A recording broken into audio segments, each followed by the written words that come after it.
Those first two drives you guys started the game off, is that the standard of Florida State, or do you guys just want to get better every week? Yeah, I wouldn't say anywhere close to standard. I mean, we're not as good as we need to be. I mean, I think every week the goal, win, lose, or draw, is just be better than you were last week. Just continuous improvement. If we can do that every day, every rep, every practice, eventually we'll get to where we want to be. And I think that's what the really good ones do.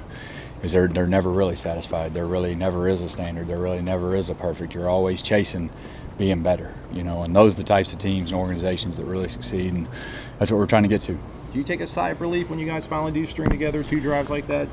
No, again, same thing. When you're a coach, you don't get to do that. You kind of just go get ready for the next one.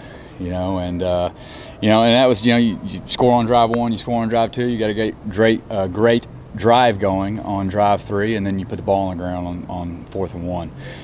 Once you've already got the first down, those are the things that kill you, as a football coach, especially as much as we do ball security around here, but we got to reemphasize, we got to reteach it, because right now we're really poor, and so we're not getting it done as a coaching staff. So we got to make sure we get that emphasized and taught and retaught, and keep hammering that point home. A couple of times on short yardage situations this season, you guys have had plays where you had receivers trying to get wide. Are those plays where DeAndre's reading with the defense? Absolutely. Okay. Yeah. Absolutely. Really you're just trying to stretch the box as thin as possible, especially in some of those short yard situations, just so you can get a big back like Quez. A lot like the situation we had. It was 4th and 1, hit it fast. They're not lined up yet. We just got to take care of the football. We take care of the football in that situation. It's first down, and everybody's high-fiving, and we got a chance to go, get more points. But we just got to do a better job taking care of the ball. Trey said he and guys who fumbled are carrying around a football this week everywhere they go. What's the decision process? Well, I just think the biggest thing is that's all ball security is. Ball security is conscious thought about taking care of the football. And you do that two ways. Number one, field of contact, by applying two hands of contact, getting pad or pad, and running your feet. Number one, you're going to prevent helmet on ball. Number two, just this fact alone tells me that you're thinking about ball security. And if you're willing to put that second hand when there's a threat of contact over the football, you won't fumble. Why? Because you're thinking about taking care of the football. And so for me, it's a conscious thought, to take care of the football. And when you're thinking about it, you don't fumble. And that's the point that we got to keep hammering.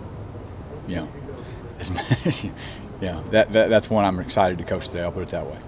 How much better has Trey McKitty gotten as a blocker, and just how much does he mean to the team? Yeah, no, he's got a chance to be a really special player. He and Gabe Neighbors both, they have a chance to both be really good football players. They're kind of human Swiss Army knives. They can go out there and play in the slot. They can play attached tight end. They can play in the backfield. And, especially in modern football, whether it be the NFL or the college level, that's what you see. You see those guys all over the place. And the more dudes like that you have, the better you have a chance to be. Just versatility, the ability to play faster because you're not having to change personnel to run 2-back runs, 1-back runs, or empty runs. Both of them can really help you in a pass game. So, both those kids are incredibly important. Having both of those guys on the field simultaneously like you did this past week, is that part of emphasizing the run or adding that dimension to the offense? I think – sorry. Been coughing since before Virginia Tech. Can't get it to go away. I think for us it's just we've got two really athletic kids that can do a lot of things, and I think the more that we can do that, not only in the run game, but in your play-action pass game, your movement game, and also just doing what we do out of different personnel groups, as a way to hide, some of our base football plays. So I just think that the more that we can do with those two kids on the field, the better in the long term that we'll be. Those first two drives, was it on every play? Like, is there a difference between a run and a pass with him on almost every play? On almost every play, yeah. Are there a few plays a game where he can turn his brain off and execute blank? Yes. But that's the point guarding aspect of this offense, and that's where we got to continue to get better. I was going to say, how is he getting better week to week? Was he better? Sorry, whoever I'm interrupting. Tim, you can wait. Is he getting better each week with it? Yeah, absolutely, man. And again, every rep, the speed of gameplay, seeing different defenses from week to week. They've got plans too. But yeah, he's better every week. You got anything? Those first two drives, man, just how important was it just for them to see it, just to get a glimpse of what it looks like when it's clicking and when it gets into rhythm and kind of gets up to speed a little bit? I know it wasn't perfect. I'm not a big fake enthusiasm, confidence, all the cliches that all these kids that's beat into their heads all the time. I just hopefully at some point you just take great pride in doing your job really well over and over and over again.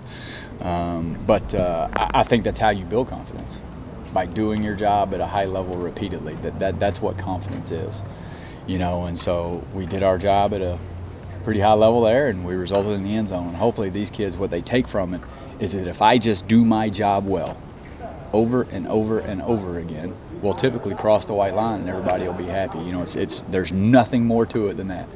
How high of a rate can I do my job repeatedly? You know, and hopefully that's just when we all do what we're supposed to do, we've got a chance to go across the white line and be happy.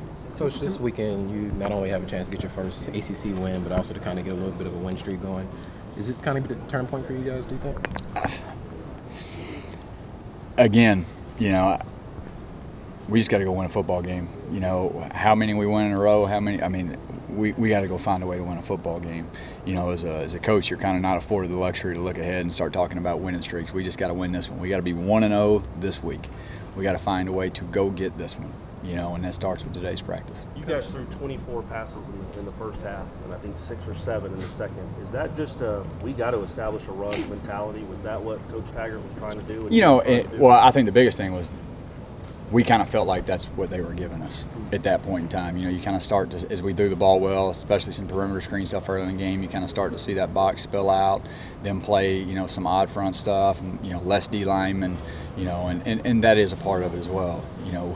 So a little of both. We thought that's what they were giving us, number one. Number two, you know, just we got to continue working on running the football. When you watch film, is it close? The running game, is it close to him? I think so. I mean, again, you know, we've got all the documented issues that we've had up front. I think number two is our backs are at a point now where we're starting to press a little bit instead of taking what's there, trying to hit home runs all the time. I think as those guys just level off their pads, be comfortable with 4, those 4s will turn into 8s, those 8s will turn into big plays. Coach Shamir Terry didn't have a ton of targets, but he capitalized on the ones he did. What does that say about his maturity that he was?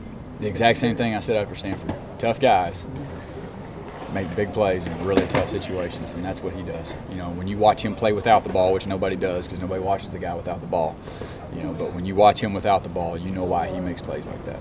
Does he have to do anything else besides catch touchdowns to get the ball thrown out? I don't know.